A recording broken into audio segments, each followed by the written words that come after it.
our lives to be mediocre, but we have the opportunity to play like gods for the next half of football. But we can't be afraid to lose. There's no room for fear in this game. This is the New Hampshire High School Football Show. I don't want them to gain another yard. You blitz all night. If they cross the line of scrimmage, I'm going to take every last one of you out. The New Hampshire High School Football Show is brought to you by the New Hampshire State Liquor Commission's Division of Enforcement. You got heart, charisma, and a lot of skill. And now, here are your hosts, Pete Terrier and Dave Haley from NHSportsPage.com. Clear eyes, full hearts. Can't lose. Let's go play some football. Let's go.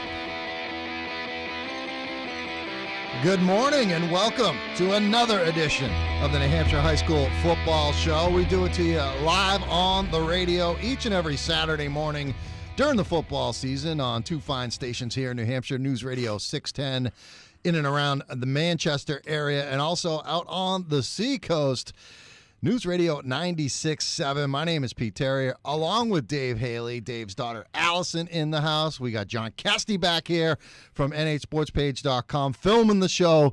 This is a full house backfield, so to speak, kind of like the formation that the Londonderry Lancers were using quite effectively last night when I was out there for the game against Pinkerton. So let's just dive right in. We watched that play. So the video's up. Elliot Bless should have it on the site probably in the next 15 minutes. So that fumble last night, we just watched three times we watched in the back in your office to try to get. We have a lot of different things going on in that one play that really, you say, and what according to Twitter last night, changed the whole scope of that football game. Yeah, phenomenal football game, phenomenal atmosphere. I mean, it was a little bit lopsided, so to speak. We'll get you the final score of that one, but there was one play that you're going to want to check out, and it totally changed the game. Yeah. I mean, bottom line, Londonderry, they score a touchdown on the play, which it looked like they almost did. They tie the game, potentially at 7. Instead, Pinkerton recovers a fumble on their own goal line and race it back the other way, basically 100 yards, and they're up 14-0. Next thing you know, it's 21-0, and the game was basically over. But we might have some video evidence. Yes. That the Pinkerton return man, Riley Cahill, was down. Yeah, his knee looked down. We should do the scoreboard first, but we're going to get into this. But, I mean, in the end, it didn't matter because it wasn't score game, but I could tell from just watching the video, you'll have to talk about it more in depth, but it seemed to just deflate. What was a huge crowd last night. That was awesome. It was the biggest. It's a fun place to see a game, too. I mean, that Concord-Pinkerton championship game last year in Concord was a monster crowd. It took people, I think, an hour after kickoff, they were still getting in. Yeah. It was just a line all the way down the road in Concord. This was, I can't tell. I mean, estimate crowd-wise, I don't know. Yeah. But it was one of the biggest crowds I've ever seen. Certainly for a regular season game. Yeah. Biggest crowd I've ever seen. Yeah, in my 20 years of covering New Hampshire high school football. I was there opening night against BG, and they had a good crowd there. And I could tell by looking, when you see the end zones packed and the other side of the field packed, I mean, that's a huge rivalry game and two teams that are battling for that playoff spot. Pinkerton's now in good shape. But anyway, we'll get to the scoreboard. But and we will have Coach O'Reilly on coming up at the bottom of the hour. Is he still speaking to you? He's still speaking to me.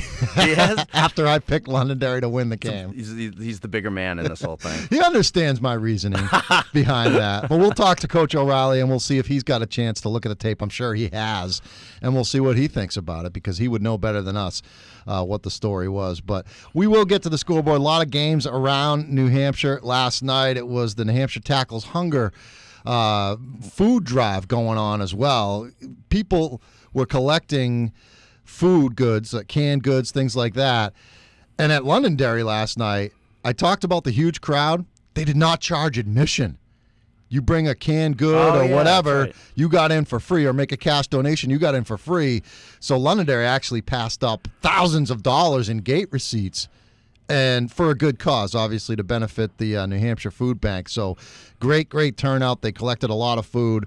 Our scoreboard always brought to you by our friends at the New Hampshire State Liquor Commission, that Division of Enforcement, and the Buyers Beware campaign, reminding all adults it's against the law to provide alcohol for minors, even if there's a controversial play in a game, which changes the momentum big time and maybe gives you a real tough loss. Just don't do it.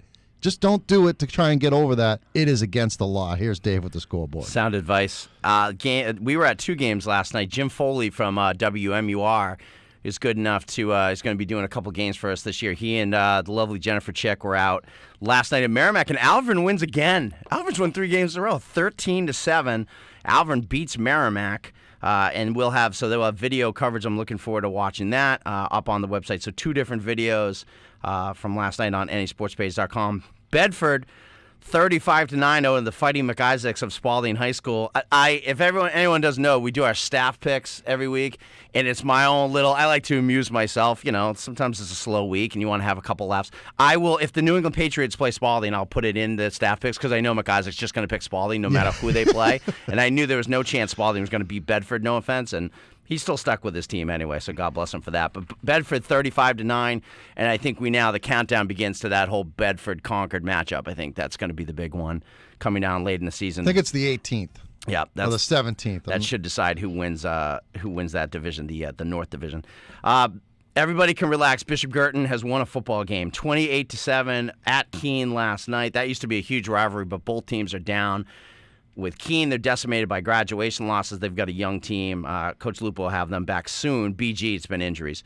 Calvin Benjamin. I'm thinking of a fantasy football. Calvin Rivera didn't play last night for BG either. They had already lost Jackson Houseman, but they win 28-7 on the road. The game Pete Terrier and the great John Kesty were at last night. Pinkerton 41, Londonderry 21. We're going to talk about that one. Dover 42-21 winners. Memorial 42-21. Hold the phone, I was going to say. Yeah, no kidding. Memorial with a 42-21 win over Dover. Daquan Henkelwood with another big game. He had a 97-yard touchdown run in that game from Memorial. And Memorial moves to 2-2, so close to being 3-1. That tough loss to Portsmouth last week, but great job by Peter Colcord and that crew. Good game last night. Pete Terrier's alma mater with an 18-14 win over Nashua North. So Nashua South 18, Nashua North 14 in that one. Big crowd on hand for that one I saw as well. This one surprised me a little bit, but great win for Portsmouth, 30-24 over Goffstown. I know. Yeah, Connor DeCesare with a big touchdown late in that game to win that. They win it 30-24. Christian Pete was the sophomore who ran that ball in for the W. So Brian Pafford's crew, Johnny Ifola, that whole group with a big win. Millsy, congrats to those guys. Division II. The Sachems of Laconia, for real, 35-14 on the road at Hanover. That's not an easy bus trip. No. That's not an easy place to play up in that turf. And they win there, and I think that Pete Terry and I may be in the house next Friday night. Laconia's new field. I mean, I think it's like a year and a half old now. Couple years old. Yeah, but they'll be playing, new for me at least, but up in the Lakes region, they're going to play St. Thomas next Friday night. I think we're going to be up there for that one. Lebanon with a 41-0 win over Kingswood. Lebanon remains undefeated. They're 3-0. Ryan Milliken with 3 touchdowns in that game. We now look back, like it's kind of fun, like as the season goes along, you start to learn more things. That opening night, Lebanon, I think it was 22-21 or it was 21-20 win over Laconia. Now we realize what a great football game that was up in Lebanon. And you know what? Laconia went for 2 at the end of that, trying to win the game late on the and road. Didn't get it and lost by 1. Yeah, Craig Cousins does give him a shout out because he does a really good job with that football team. He's been around a long time, won a lot of football games there. Wyndham's a wagon, 47-12 over Sanborn. Sanborn's a young team, and Zach Matthews, good little running back for them, but Wyndham's got weapons all over the place. We want to get out and see Wyndham, but the problem is we look at the schedule and we don't really see any great tests for Wyndham anytime in the next. It's going to be, it might be maybe a Final Four, maybe that championship game if they get there. We got to get out and see those guys. I think after week 2, I when they beat Trinity, I think it was. Yeah. I said this team's going undefeated the rest of the way. Yeah, I don't think anyone's beating Wyndham or St. Thomas, but we'll see. St. Thomas with a big one today against Plymouth. Keith Jones's crew with another win. Milford 34, Pelham 24. Good win for Milford. That defense is the most points they've given up all season long, but the offense comes through with 34 points, so they are able to build off that huge win over Souhegan last week. Linwood Patnode's team up at Monadnock with a 35-7 win over John Stark. John Stark scored the first touchdown of the game, and then it was 35 unanswered for Monadnock. The Huskies were really one of the surprise teams in the division. Last year graduated a lot of kids, but off to another good start this season. Division III, Elijah DeJoy rushed for, I think, 240 yards and 3 touchdowns last night for Somersworth. They win over Campbell. That was a very good game, 20-13. Those teams like each other? Campbell and Somersworth, not in basketball. Although there's Loaded question, Dave. Loaded question. I don't think any of those two guys are listening right now, so I might be safe. They don't listen. They listen to the basketball I did see Coach show. Langlois not too long ago. You did? I was out at the Strange In his Brew in limo? Manchester. In his limo? No, but he was with, I think it's his wife, beautiful woman. Looks a little younger than him, too. Oh, yeah. Way to go, John. Oh, and he was very, very nice. Oh, he is. He's very nice.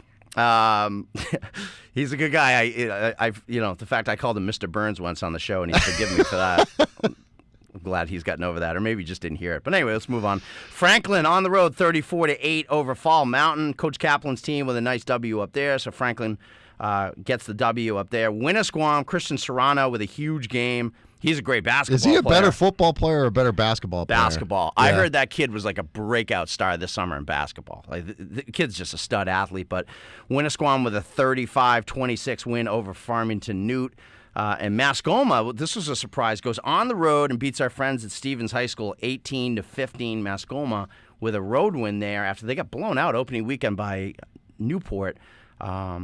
But they go on the road and beat a young Stevens team that's coming. And I just did that entire scoreboard while my headset went in and out the entire time. Well, so good people job. don't understand the true professionalism they're listening to. Very impressive, Dave. There's some games going on today around the state in all three divisions. Central at Concord. It's homecoming weekend. They're bringing back the 74 championship team Yeah, I saw that. to Memorial Field in Concord to take part in that homecoming celebration. Mikey Martineau, our friend, was wondering when that game was, and it's at Memorial Field, 1:00 kickoff, Mikey. So get on up there. I don't know if Mikey wants to see what's going to happen on No, that because field it's going to today. be probably pretty ugly. Timberlane at Salem. That's a rivalry game. Salem looking to get back on track after losing to Pinkerton last week, and then you got the big one. That's a big one. If there was a huge crowd last night, Londonderry Pinkerton, it's going to be equally as huge, except both schools aren't as big as Londonderry and Pinkerton. Exeter at Winnicott, 1:30 this afternoon. Division II, Kennett at Pembroke, Merrimack Valley in the first game, A.N. That's after Niamagabo. He's out for the year, had wrist surgery on his non-throwing hand. That was disappointing. They have to travel out to Kearsarge this afternoon. Plymouth at St. Thomas under the lights. They're bringing in those portable lights, and Plymouth hoping to avoid an 0-3 start. Then you got Souhegan at Hollis Brookline this afternoon. D3, your Guilford Golden Eagles welcoming in the Newport Tigers. That's a tough game. Good game this Newport's afternoon good, yeah. at Guilford. You got Interlakes, Moultonborough taking on Newfound Lakes Region rivalry. Bishop Brady at Bow. Could be a lot of points in that one. Yeah, Brendan Johnson's going to have to throw, baby, against those guys. I'm sure he's ready to roll. He's another stud football and basketball player. Very good athlete. And then you got Raymond at Epping Newmarket, 2:30 this afternoon. All right, we'll get to a break. We'll come back. We'll talk around the state, kind of look around some of the games, what happened. We will have Coach O'Reilly from Pinkerton. Is he confirmed, Jeremy? He's like looking for his mic. Yeah, he's confirmed. All right, Coach O'Reilly will be on with us. Can he stop watching film? You kidding me? We'll see. We'll see what he thinks about that controversial play and more of the New Hampshire High School football show right up till 9 o'clock. Pete Terrier along with Dave Haley from nhsportspage.com on News Radio 610 and These 96. guys know their high school football. It's the New Hampshire High School Football Show with Pete Terrier and Dave Haley. Yeah, we like to get out there on the gridirons this time of year, especially when the temperature is like it was last night. I mean, what a beautiful night. It's going to be a great weekend. I'm so bitter about that. I couldn't go to a game last night. I almost froze to death the week before. What a weird state we live in. Yeah, let's hope it's like that for the rest of the season. I mean, we've lucked out pretty well. I mean, I don't remember sitting too many rain games. I've been freezing cold, but, you know, it's worth it when you're getting great atmospheres like we saw around the state of New Hampshire last night. And just wanted to kind of go around the state and talk about some of these games in a little bit more detail. And the one that I want to start with is that game between Portsmouth and Goffstown. I mean, this is kind of a rivalry. I mean, they used to play together in the same division when they were both D3 schools, and I thought Portsmouth really had the upper hand. Remember that one year where Goffstown knocks off Sauhegan in that quadruple overtime game or triple overtime game, whatever it was. Connor Benjamin came down had like 19 touchdowns. Came down to a 2-point possession. I mean, 2-point. They had to go for 2, I think, right at the end of like a third overtime, or they chose to go for 2, whatever it was, and like they got it, and they ended up knocking off Coach Bellevue's Sauhegan Sabres team, and I think that was the end for Bellevue. I think he stepped down after that. That was a big upset.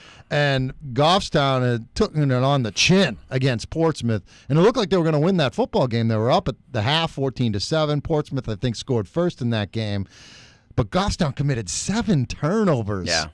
They turned it over the first 4 times they had the ball in the second half, and Portsmouth ended up outscoring them 23-10 in the second half and won it 30-24.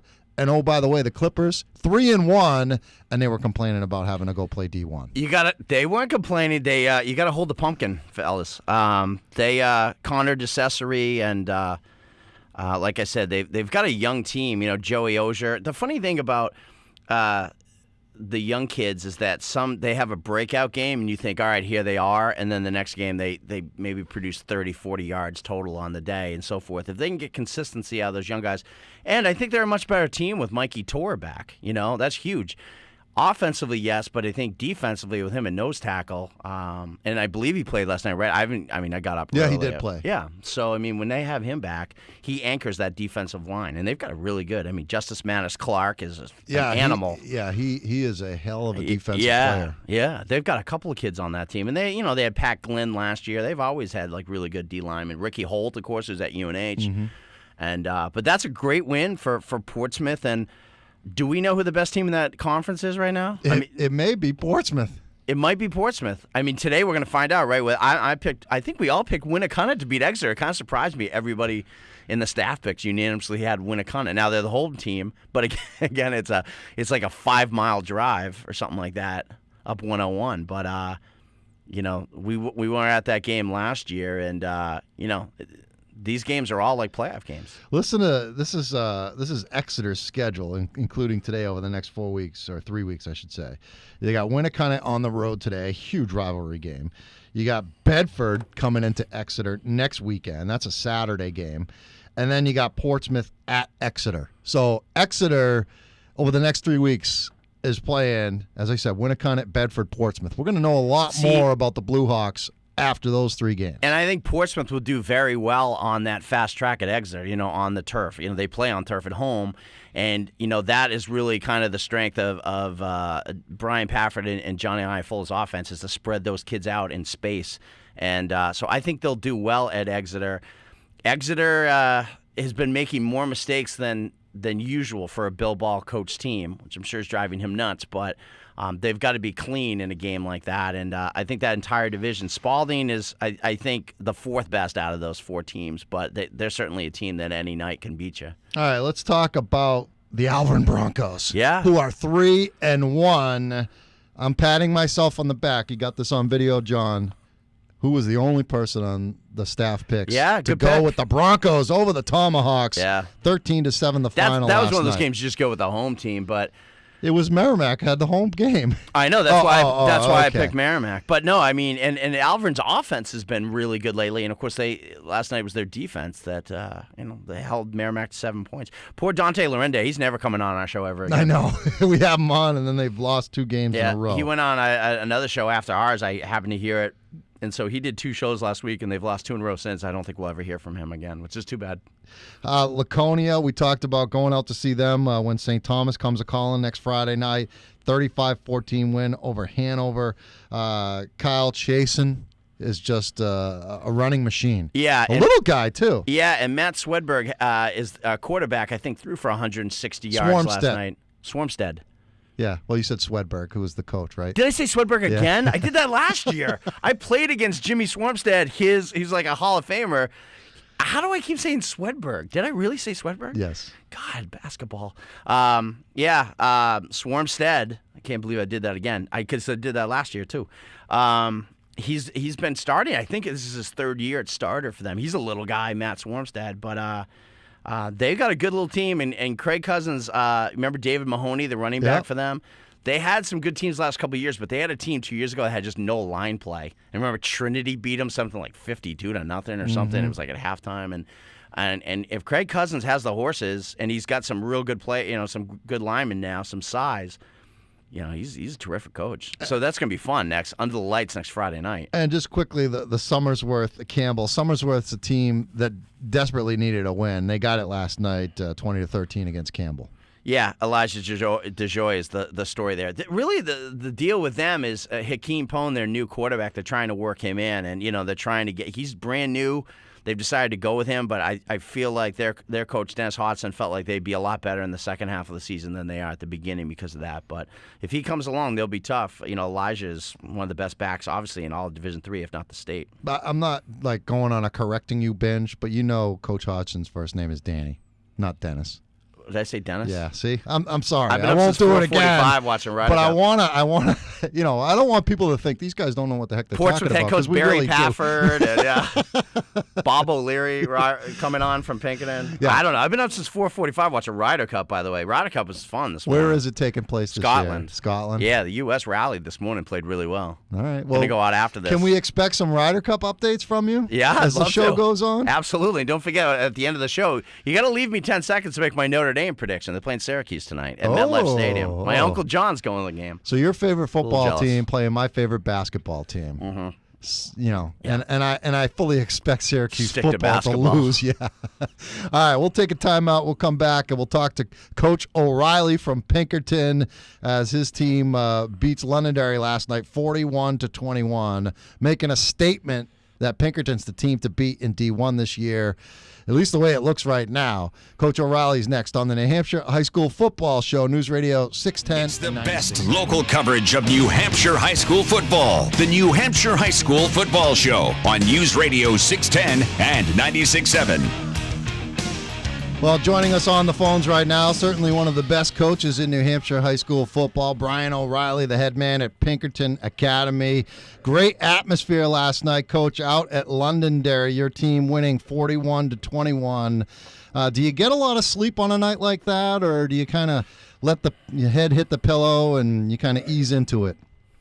The adrenaline's always flowing after a game. I think it's very difficult to get to sleep the night after a big game, regardless of whether it's a win or a loss. So, no, I've never been able to sleep well after a Friday night game.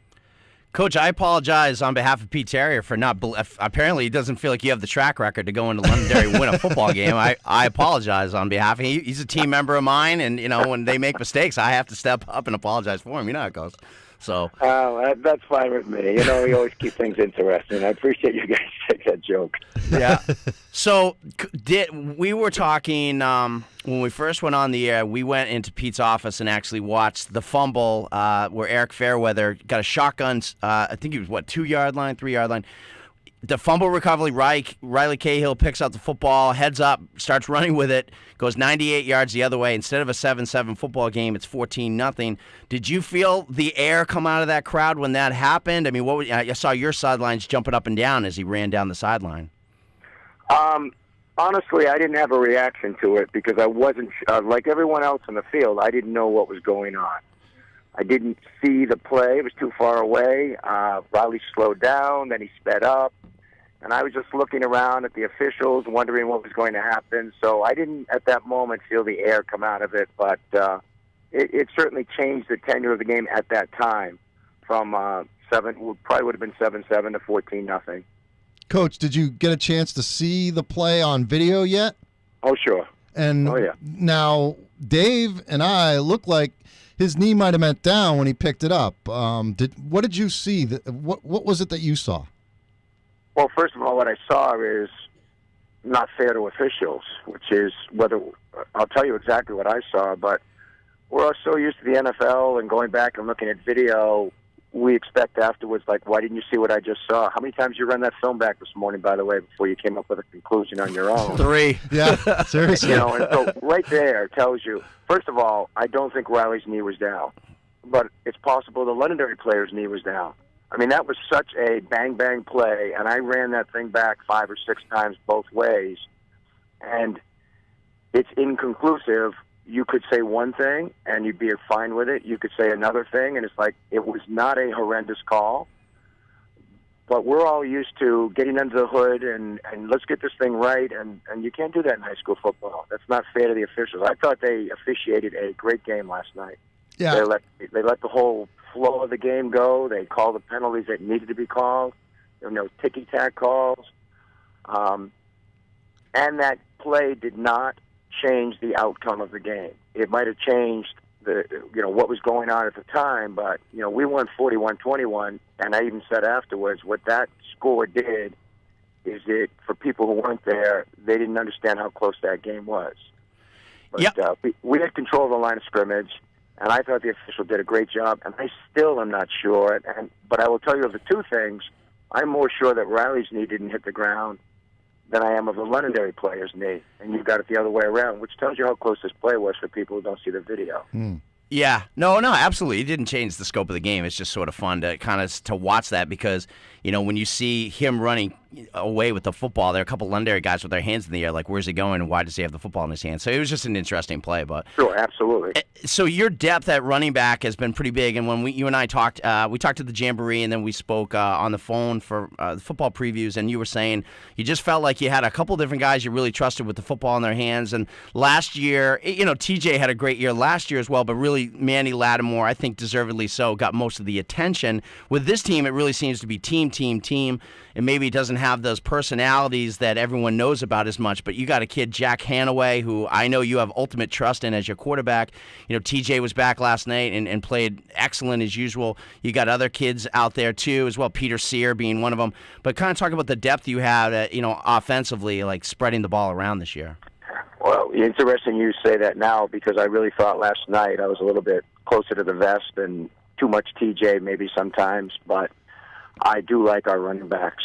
We've got a couple of young ones that have real athleticism, and we just have to fit them into the system. But I really think Peter Sear is a key. I think Peter Sear has done a tremendous job. He's a tough kid, blocks well. When they give him the ball, he gets big yards. And he plays defense. He never comes off the field. If it wasn't for Peter, I don't know that our offense would work as well as it does. But TJ, obviously, he's got that track speed and, 240, 250 yards rushing last night and 4 touchdowns and coming off a shoulder injury. So we're going to work the rest of them in there. I might have lost my fullback for the year. I'm not sure yet. We'll see. But we've got 2 or 3 others that we'll put in there. We'll be okay in the backfield. Yeah, and you're talking about Jason Hansen, who was injured, looked like a knee injury after an interception on defense, a tremendous linebacker and your fullback. It wasn't looking good. I know that the players after the game, after they went through the handshake line, they were all going up to Jason and kind of saying, hey, hope you're okay, and, we'll be there for you. So he's a kid that obviously is going to be missed both on the field and, as a leader too. Absolutely. He's exactly what you said he is. He's our linebacker, fullback, captain, like his brother, captain before. We'll see what happens, but we don't get the, it's not an NFL report. We know at halftime what's going on, but based on how it feels, what happened, how it got hurt, it doesn't look good. How about the line play that you guys have, really both sides of the ball, but let's talk about the offensive line first. After the game, I did the interview session with 4 of your players. One of them was a big kid, number 70, Noah Robeson, 6'6", 270 pounds. You got the other kid, Hayden Sturdivant, who was only a junior, 6'4", 300 pounds. You were raving about those two guys, saying that they're probably 2 of the best tackles you've ever had in your, 37 years now coaching at Pinkerton. And you got yourself a nice addition right before the start of practice with a good tight end from Florida. Can you talk about them?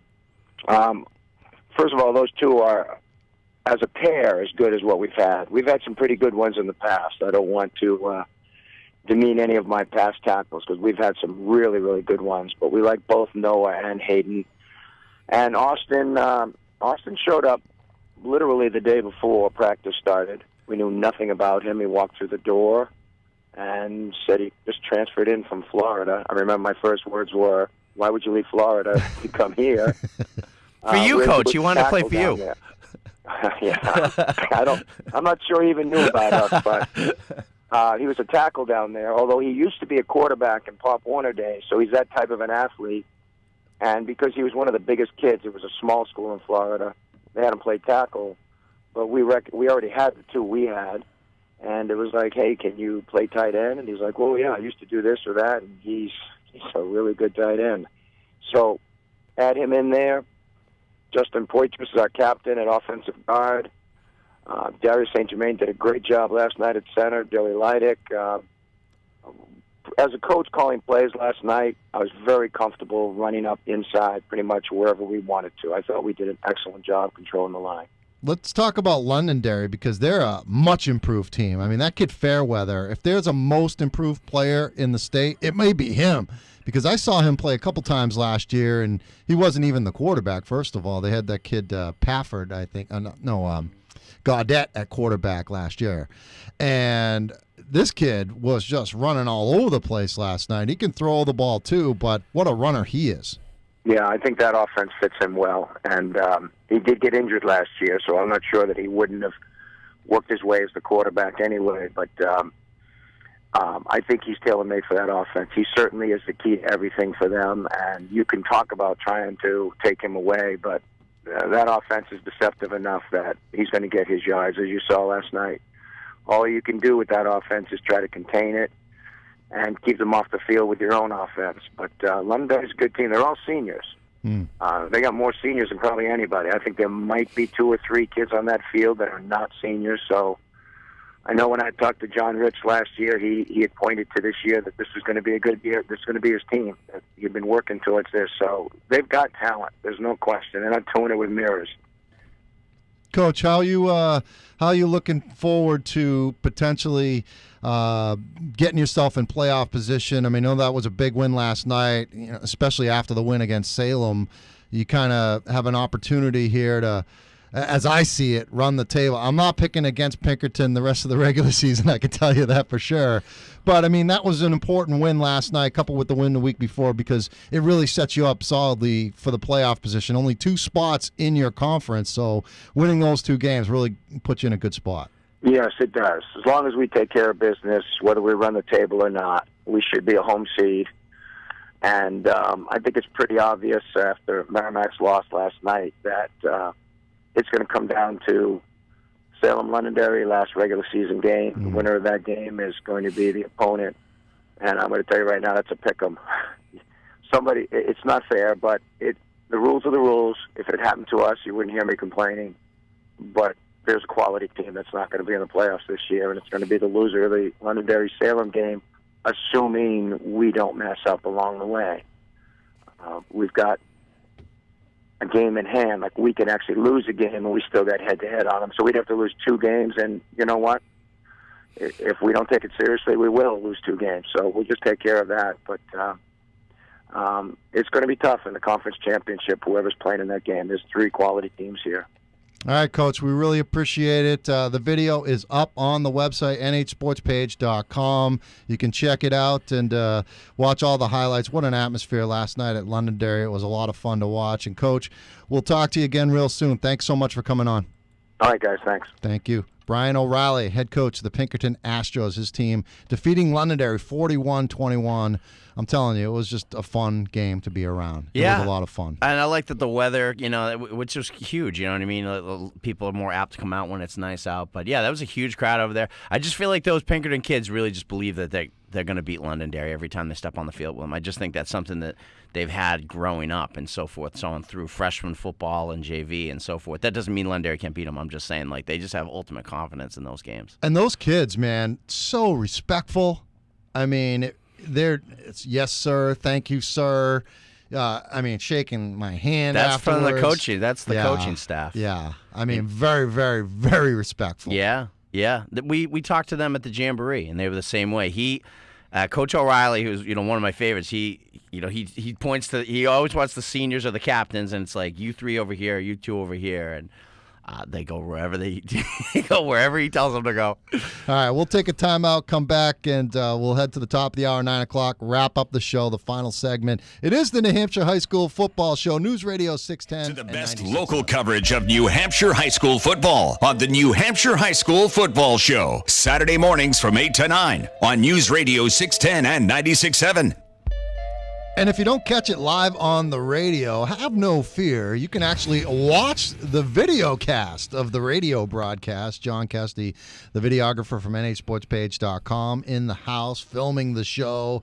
Hey, guys out there, you get a chance to see what we look like. Put a face to a voice. John's been a little quiet about it, the demise of his Oakland Athletics. Yeah, is the hat. You can usually see a hat, the Oakland A's hat, in the middle of the shot. Yeah, I noticed noticed that. Is the hat that. there? He's got the Oakland A's sweatshirt, but they're holding on for dear life. No, you know what's the funny thing about baseball, too, is that teams do lose something. They can be horrible at the end of the year, and then once playoffs start, they can just rip off. It really does start. I think momentum matters less in baseball playoffs than it does in any other playoff. And, the Red Sox, it was a fun ride in defense of the championship, wasn't it, this year? It was one of the worst title defenses in the history of baseball. The first team in the history of baseball, and baseball goes back to the 1800s, the first team in the history of baseball to go last place, World Series champions last place in 3 years. Didn't Florida... okay, yeah. I was going to say the Marlins, the fire sale, but you're talking they were in last place, then they won and coming out of nowhere, and then they went back to the into abyss. last place. How about Derek Jeter? Did you watch that? Because I was watching it the other night, his final game at Yankee Stadium. I saw the highlights. Well, I was actually I turned it on to MLB Network. I was watching the Red Sox game, and they showed a highlight of Jeter's at bat, which they were believing was going to be his last at bat at Yankee Stadium. It was in the 7th inning, and chances are the order wasn't going to come around. The Yankees had a 3-run lead going into the top of the 9th, and they gave up the lead. So they were playing Baltimore. They tied it up with a couple of home runs, which set the stage for Jeter to come up as the third batter in the bottom of the 9th. And, of course, Jeter goes out and wins it with a walk-off single. Great theater, great story. I know a lot of people are like, I'm sick of this Derek Jeter, love fest. But to me, it couldn't have ended any better than that. Yeah, I think somebody grooved one to him, but that kind of happens in baseball. But no, it happened in the All-Star game too, didn't it? Yeah, they groove it. That happened to Cal Ripken, right, when he in the All-Star game. Yeah, they grooved a pitch to him then. I think it was Chan Ho Park or something like that. But yeah, yes, Jeter, whatever. Yeah, he's good. He didn't play last night at Fenway, but I guess he's going to play at some point this weekend. He's just good. I remember him from 2004 and 2003. Anytime he'd strike out, he'd look out at the pitcher like he was just confused that somebody could have struck him out, him and A-Rod. But I hate the Yankees. What do you want me to tell you? I respect Derek Jeter, but I hate the Yankees. That's all I wanted to hear was just you say that you respect the Yankees. Let's talk about... I didn't say I respect the Yankees. I said I respect Jeter. Him. Don't change my words around. See? I can make mistakes, too. Good grief. How about this Exeter-Winnicott game this afternoon? We know it's going to be a monster crowd. We know Ryan O'Leary from Seacoast Online is going to be tweeting like crazy about Exeter has their own promotional department. It's nice. So everybody picked Winnicott. On our staff picks, we have 5 people on staff that make the picks, and all of us pick Winnicott. I don't know when the last time that happened. Not even the year that Francoso ran all over him in that phenomenal game. I don't think it would be any surprise if Exeter wins that game. I think some people probably would pick Exeter to win, but that's why I thought it was funny that we all picked Winnicott because, it was a complete toss-up game. I just went with the home team in that one. And I think Exeter, Winnicott's going to prove they can throw the football, but it's going to be interesting. Exeter just turned the ball over a lot this year. That's been very unlike them. So. They just don't seem. The defense is really good. They just don't seem to have that dominant running game like they've had over the past few years. Yeah, Tyler Grant. Yeah, Tyler Grant, and last year was Nzenga and Ryan Kelly. They got a Kelly this year, Grant Chris Kelly. That kid was good. Yeah. But yeah, no, absolutely. They have some depth, but they haven't had that one kind of superstar, the guy who kind of. That's what I said about Central and Spalding last weekend. Neither team has that one guy who just, a Trey Scott or a Josiah Wade is going to go out and get you 200 yards like, Elijah Jajoy did last night. And the same thing with Exeter. They haven't had that breakout guy. Kelly's there. He's their grinded in. He's kind of he's their goal line guy because the kid has a lot of touchdowns every year. But, no, it should be a good one. It's going to be a nice day in Hampton. It's going to be happening right down the street from me, but I don't know if I'll be able to make it over there. I have a date with a 7-year-old at a theme park today. So That should be a lot of fun. yeah. Bishop Brady at Bow, to me, is a game that I have some interest in. I think Brady is a really good offensive team. Defensively, not so much. Bow, you called Wyndham a wagon in D2. I think Bow is in that same type of situation in D3. Do you realize Bo has given up something like 32 yards rushing on the season? Yeah, Stevens was negative yards against him. So Bo has just proven that they can take away. And Brady has a very good running back. I think his name's Moses Morenzi, I think is his name. And That's a great name. I'm starting to get him right a little bit. How come I haven't mentioned River Fish, by the way, from Monadnock all season? Let's just throw it in there. The best name in New Hampshire, River Fish. But anyway, yeah, so Brendan Johnson, I think, is going to have to come out and throw the football today. That's why, because obviously you're not going to throw 50 times, but see if they can stop the passing attack there, because defensively they've been tremendous against the run. We've talked a lot about Kennett, the Eagles this year. They're legit. They are a good football team, and if you're in the greater Manchester/Concord area, they're at Pembroke today. Yeah. You get a chance to maybe go check them out if you want to see what they're all about. And how about the Plymouth Bobcats? Chris Sanborn. I know. Hoping to avoid an 0-3 start, and they got to do it in Dover against St. Thomas tonight. Yeah, I mean, it's a brutal opening schedule. Look at their schedule to start the season. So, Lebanon, who's much improved, they lose 14-7, a game that could have gone either way. They got to go at Kennett and now at St. Thomas. You could argue, I mean, I think clearly the three best teams in that division right now are Wyndham, St. Thomas, and Kennett. So, yeah, Coach Sanborn will get those guys rolling, and that'll be a tough test tonight for those guys. And Merrimack Valley, you were not necessarily a believer in them. Played well last week. They did play well, but you felt that outside of Ivan Niamagabo and Tucker Burt, they didn't really have a whole lot around them. Now they got even less because they don't have Niamagabo Great anymore. call by Eric Kumba, who we had on the show last week. They threw a halfback option pass with Trevor Martin out of the backfield through, I think, that 65-yard touchdown to win that game. Their former quarterback, yes, who got moved to a receiver this year. Who's been tremendous at safety for them. I said to Eric, I go, that's a great call. We were texting, and he goes, great execution. Hey, I want to make mention of this because I made a comment earlier about Portsmouth complaining about going up to D1, and I wasn't meaning that the coaching staff was complaining about it. Right. I think some of the Portsmouth community was not too happy. You know, we're a small school. You know, it's going to be hard for us to compete against some of these D1 schools. Coach Pafford sent you a text and said, what did he say? He said, we never complained. All right, Coach, I said they never that was complained, not too. directed to you or your coaching staff. That was more the Portsmouth community. Pete Terrier's always welcome at Todd Dobney Field. I know, huh? I don't want to be banned from there. Never, no. That was a great win for those guys. I thought I picked Goffstown, so it's a terrific win for Portsmouth. 3-1. That's gonna be a fun division to see who gets out of there. That playoff game, whoever it is, whether it's Winnicott, Exeter, Spalding, or Portsmouth, it's gonna be a fun playoff game as well. All right, Dave. We're down to less than a minute to go. What's going on with the Fighting Irish? I'm going to say 31-14 Irish over Syracuse tonight. We got Stanford at home next week. We had a bye week. Let's just roll through this thing. Whatever. It's adorable that Syracuse is going to show up tonight. Great. Send them on their way. Pat them on the back. And then we got Stanford at home next week. And I'm hoping we got College Game Day there. Last time they had College Game Day in South Bend, who was the celebrity guy? Vince Vaughn. We bring the big guns at Notre Dame. I love Vince Vaughn. He was the guy who picked. He was the Notre Dame. He's a Chicago guy. Very, very nice. All right, that's all the time we have. Want to thank John Kesty for coming in here and filming it. Allison, Dave's daughter, for sitting in studio. She was begging to get on the radio, but Dave told her she had to bring more than the table than just saying hi. Yeah. Thanks to you, Dave, to Coach O'Reilly, our producer, Jeremy Mahaney. I'm Pete Terrier. Enjoy the rest of the weekend. It's going to be beautiful.